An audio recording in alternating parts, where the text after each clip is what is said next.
Bring me out by fire. Nínú kànga tí ò lómi, tí ayé dé mi mọ́. Ọlọ́run àánú yọ mí. Ẹ̀mí mọ́ gbé mi jáde tòkòtò. Jésù Kristi Olúwa wa. Amen. ọmọbìnrin kan wá kò tí ì lọ́kọ. A lady came, she was not married. ó ti ń lọ sí bíi 47 years. For about 47 years. mo wá gbàdúrà fún. I prayed for her. Ọlọ́run ṣí mi ní ojú, mo rí pé ìyá rẹ̀ ló wà nídìí. The Lord opened my eyes, I saw her mother was there. Go and bring your mother. Ìgbà tí ìyá dé àwa jọ sọ̀rọ̀. When the mama came, we talked. Ẹ wá sọ fún mi pé kí n má tú ọmọ yín lẹ́ o. The mama said I should not deliver her. Ó ní ọba náà fi mí jẹ, wọn fi mí jẹ wòlíì. He said you are a king, not a prophet. Ó ní gbogbo àwọn ẹran wọn ló máa ń tú ládùúgbò yìí. Ó ní tó bá tú tèwọn la ka ẹ lẹ́yìn o. He said you deliver all our money. Ó lọ mọ bí tí ìyàwó mi wà, ó sì mọ bí táwọn ọmọ mi ti ń lọ léwu. I know where your wife and your children are. Ó ní kí n má bàa fẹ́ mímì àtẹ̀mí àwọn ìyàwó, kí n má bàa fi so that I will not lose my life and that of my children. He said that lady. Ó lè wúrẹ́ ìyá àgbà ni. He said it's the goat of the elder. She has a rope on her neck. Ó lọ́jọ́ tóun bá ti kú. The day she died. Ló tó máa rógolo. That is when she will lose her glory. That's when she will get married. Mo wá pe ọmọ. I called him. Ṣé o ready láti sìnkú ìyá rẹ̀? Are you ready to bury your mother? Ọmọ lòun ready. She said she was ready. Ó ti tán àmúlá akọni ni ọ́. Let's ready. You are brave. Fún tó bá dàárọ̀ la kó padà wá. I said tomorrow morning she should come. Báyé gbéra ni àtàwọn àfàdúrà jago lórí òkè. We went to the mountain. Orókùn báyìí la fi rìn lórí àpáta. We were walking on our knees. Nígbà yá lolú sọ̀rọ̀ oníránṣẹ́ mi àdúrà ti gbà. The Lord said that prayer has answered. Go home. Ẹ̀jẹ̀ níyà yẹn pọ̀ lẹ́nu. The mother was vomiting blood. They took her to mortuary. Ìyá kú dànù. She died. Ọmọ ẹ̀ sì lọ́kọ. And the woman ẹni tó máa fẹ́ Amẹ́ríkà ló wà. The person ọmọ wà l'Amẹ́ríkà báwọn gbádùn rẹ̀. Ìyá rẹ̀ wà ní bojì. The mother was in the grave. Ó ń tàdé. Gbàdúrà kó sọ fún Olúwa. Pray and tell the Lord. Àjẹ́wò ló wà nílé bàbá mi. What did the wish in my father's house? Àjẹ́wò ló wà nílé ìyá mi. Which wishes in my father's house? Àjẹ́wò ní bẹ nílé ọkọ rẹ̀. Olówó ní gbọ́. That say we don't ní gbà. That we don't agree. Olúwa jẹ́ kó tàdín lójijì. Let them die. Jẹ́ kó lọ sí mọ́ṣúárì. Bóyá gbàdúrà.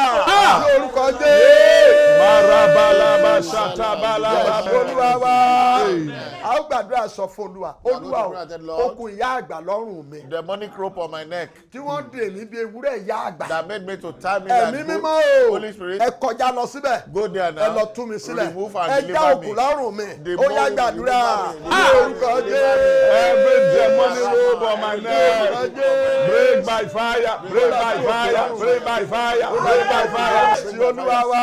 Amen. Olórin kẹ́kọ̀ọ́ ni ó ní tìmí ò bàbá sí aláàánú kan tí yóò nomi dé mi nù. About 3 weeks ago. Bàbá ìyá àti ọmọ wọn wá sí palace. Father, mother and child, they came to my palace. Àwọn mẹ́tẹ̀ẹ̀ta bẹ̀rẹ̀ sí sọkún. 3 of them were weeping. Kí ló ṣẹlẹ̀? What happened? Wọ́n ní ìyá kan wà ládùúgbò wọn. They said there is a woman in their street that is very callous. Wọ́n ní láti bí ọdún kan sẹ́yìn báyìí. About a year ago. Wọ́n lọ àwọn tó pa ti ń lọ sí bí 18. Those she killed are up to 18. Wọ́n ní ilé kẹta nílé wọn ṣe sílé ìyá. They were about 3 houses away from her. Wọ́n ní ìyá ẹ lọ sódò lọ pọn mi. The mama went to river to fetch water. Ìyá ìwà ń bọ̀ látòdò. She was returning from the river. Ọmọ wọn pàdé rẹ̀ ó kúnlẹ̀ ó dẹ̀ gba omi lórí ìyá. And their daughter met her and ọmọ wa gbé omi yẹn díẹ̀ ó fi ẹsẹ̀ kọ omi dànù. And the daughter fell while she was helping the ìyá wa sọ fọmọ pé pẹ̀lẹ́ omi ayé ló dànù.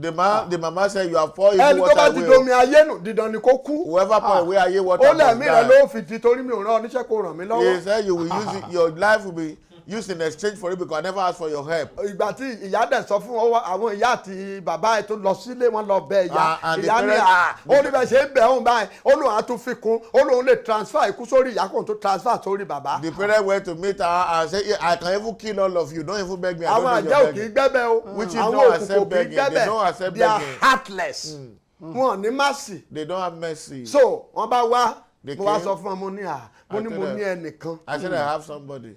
tó ń mọ orúkọ tí ikú ń jẹ́. that knows the name of death. ó lẹ́nìyẹn ní kọ́kọ́rọ́ ikú lọ́wọ́. and that one has the key of death. olóhùn náà ni Jésù. his name is Jesus. ẹ gba Jésù báyìí. receive Jesus now. kí n gbàdúrà fún yín. let me pray for you. mo ní ọmọ yín ò ní kú. and then your child will ọjọ́ not die. méje ló fún yín. 7 days she gave you. mo ní tẹ́ bá ti gba Jésù báyìí.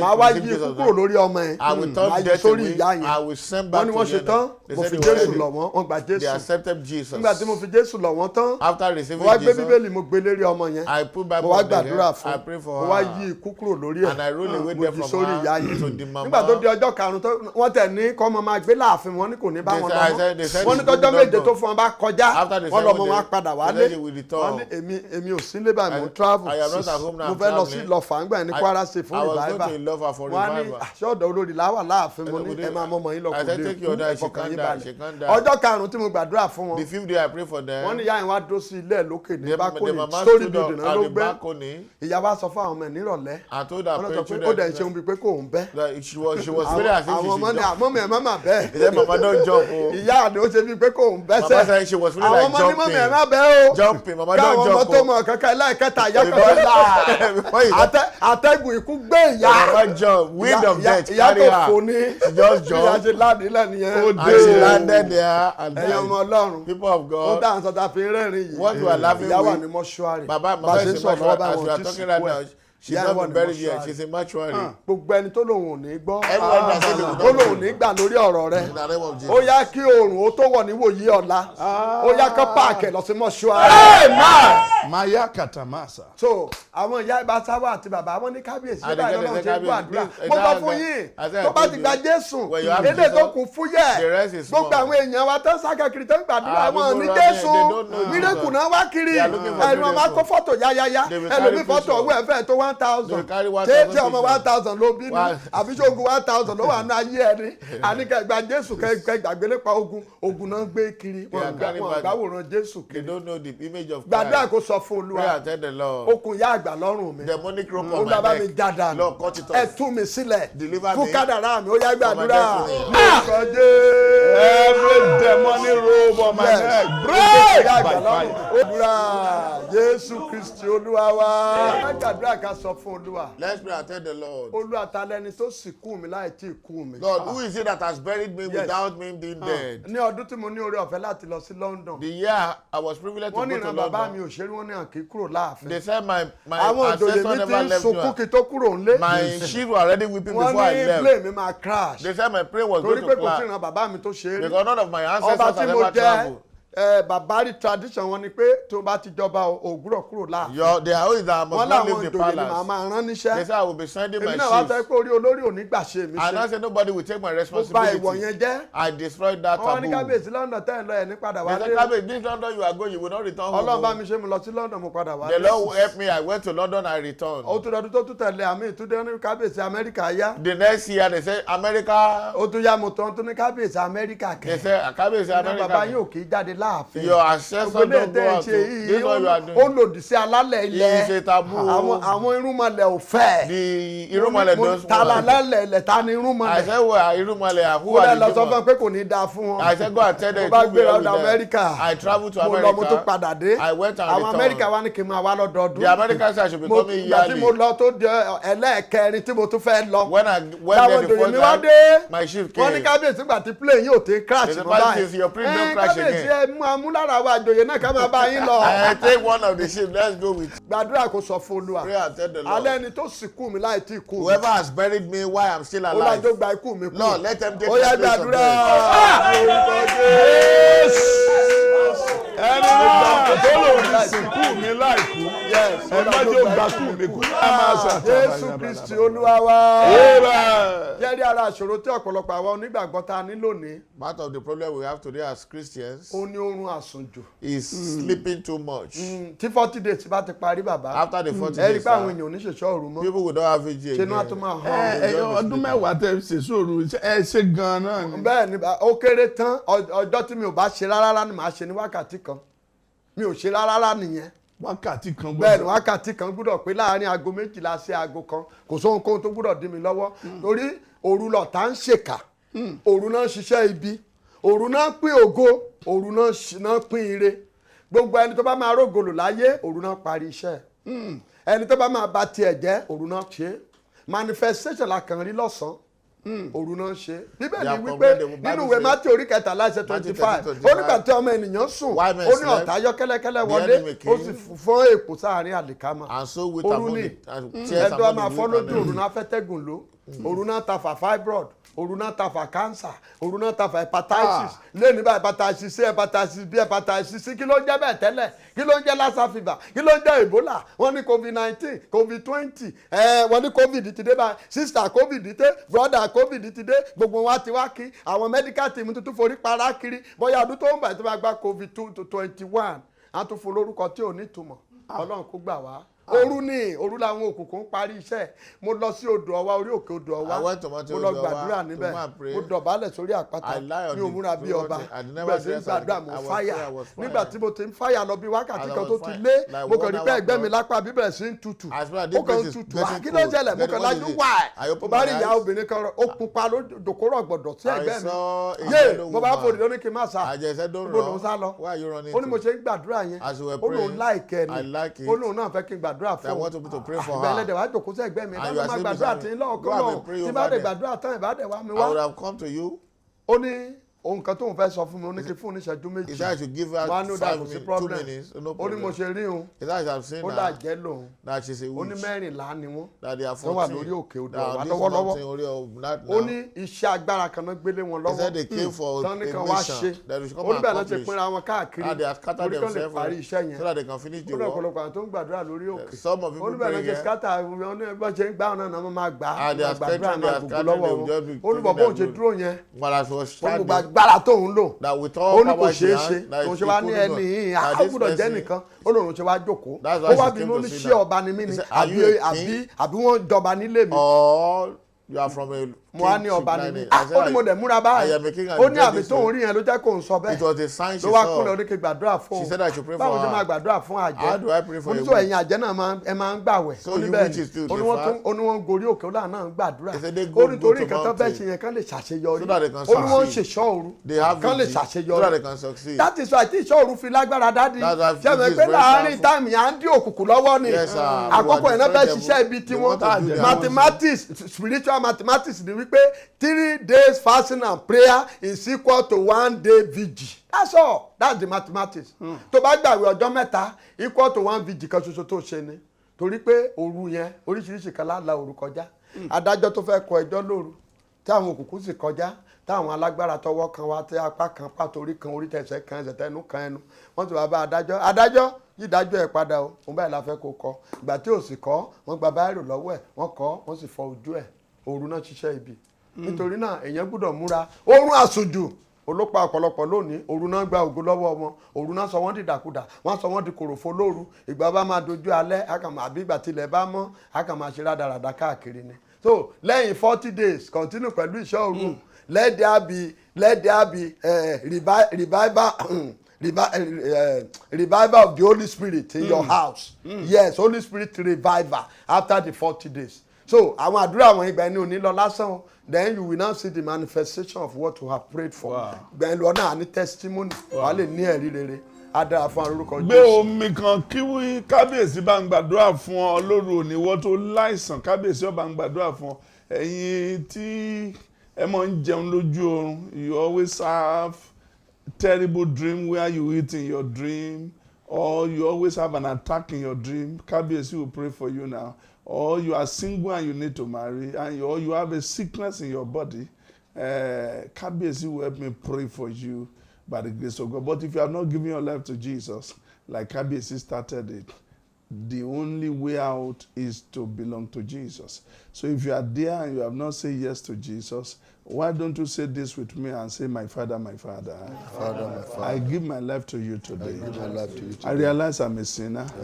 I have no power to save myself. I am sorry for my past life. Have mercy on me. Forgive my sin. Give me a new heart to love you, to serve you, and to follow you all the days of my life. Write my name in the book of life. Cause me to follow you from today. Amen. Amen. Welcome on board. You are blessed. Kábíyèsí. Ẹ gbé omi yín sókè. Mo súre fún yín ìwé Àìsáyà 53 verse 5 ó ní aṣa lọ́gbẹ́ nítorí ìrékọjá wa ó lápá aláràdà torí àìṣedéédé wa ó ní ìnà àlàáfíà wa ń bẹ lára rẹ̀ ó ní nípa ìnà yín ló mú aláràdá ìnà àlàáfíà Jésù Kristi fi mú ni láradá kó wọnú omi rẹ lọ. Agbára ìwòsàn kó wọnú omi náà lọ. Agbára tí ń já èdè tí ń tú ìdè kó wọnú omi rẹ lọ. Tó bá ti mu omi yẹn irúgbìn yẹn lára yẹn ó yá kó jáde. Tó bá ti wẹ̀ nínú omi yẹn àmì má ṣe rere àmì má rògolo nínú ayé rẹ̀ ó yá kó jáde. gbogbo ẹ̀yin tẹ́ ń wojú Olúwa fún ọkọ rere ó yá ojú arúgbó tá a gbé wọ̀ kó la kó já dànù ojú ọmọge kó la dá padà àgọ́ ayé lára rẹ kó la bọ́jọ́ náà ó yá lónìí wà tọkọ rẹ kẹ́ pàdé ara yín gbogbo ẹ̀yin tẹ́ ń wojú Olúwa fún ọmọ rere ó yá ayọ̀ kó sọ nínú rẹ ò ní yàn gan o wà á ṣàbíyamọ will be mother of children wà á bí ọkùnrin o wà á bí obìnrin ìwọ náà nọdún tó bọ̀ wá dedicate ọmọ rẹ mo gbàdúrà gbogbo ẹ̀yin tẹ́ fẹ́ ralẹ̀ tẹ́ fẹ́ kọ́lé lórúkọ Jésù ànílé lórí gbogbo ẹ̀yin tẹ́ wá mọ́tò yá gba kọ́kọ́rọ́ mọ́tò rẹ wà á lọ́jọ́ ayọ̀ wà á lọ́jọ́ ẹ̀yẹ mo gbàdúrà fún bàbá wa olówó pọ̀rọ̀ kú bàbá olùwàlọ́ra ẹ̀mí yẹn á gùn o àwọn àjẹ́ ayé wọn ní rí yín mú òkùnkùn ayé wọn ní rí yín mú ayé àtàwọn ọmọ yín kọ́ wà lálàáfíà Love of Christ Chapel International Ministry kó máa tẹ̀síwájú ó gbàdúrà gbogbo àwọn tó ń gbóhùn wa ní gbogbo àgbáyé káàkiri lórúkọ Jésù receive your miracle receive your blessing help from above ó yá receive it you will be highly favoured you will live to fulfil your destiny you will move to your next level you will not die before your time. It shall be well with you. Thank you, Father. Thank you, Lord. You will make heaven. Amen. You will not lose heaven. Amen. Thank you, Father. Thank you, Lord. In Jesus' mighty name we pray. Amen. Amen. In Jesus' name. What a mighty God we serve. Everybody stretch forth your hand to Kabiyesi and say more grace, sir. More grace, sir. More anointing, sir. More anointing, sir. New level, sir. New level, sir. New glory, sir. New glory, sir. Kabiyesi will be in Jordan with us on the last week of the month of August, and we're going to come back first week in September. So if you have not connect to this major platform to be part of this journey, you have just about 1 week to do that. Evangelists will tell you 1 or 2 things about it, but you just have about 1 week. I wish you follow us because of what the Lord will do in that journey. That journey will be a dawn of a new beginning for you. Amen. In the name of Jesus. Amen. Now, from the 28th, is that not tomorrow? Yes, sir. Today. Or later today. Today 28, yes, 29, 30. We're going to have some 2 hours of praying and fasting. You can do 3 days straight. Warrior of righteousness. I'm sure you have recovered from your 11 days. So it is time to move up again. 72 hours. The Lord told me that the 30th night we should declare it as an enthronement night. The Lord said he wants to enthrone many people. 30 days of power. That night is going to be a night of encounter. So get set. We're starting from later tonight, 72 hours of intense fire, intense light, intense glory. And by the 30th day of this meeting, you shall be enthroned. Amen. Your destiny will be enthroned. Amen. The glory of your children will be enthroned. Amen. We'll celebrate Jesus. Amen. Pray your way by the grace of God with Psalm 31 today and begin to talk to God. Lord, give me an encounter.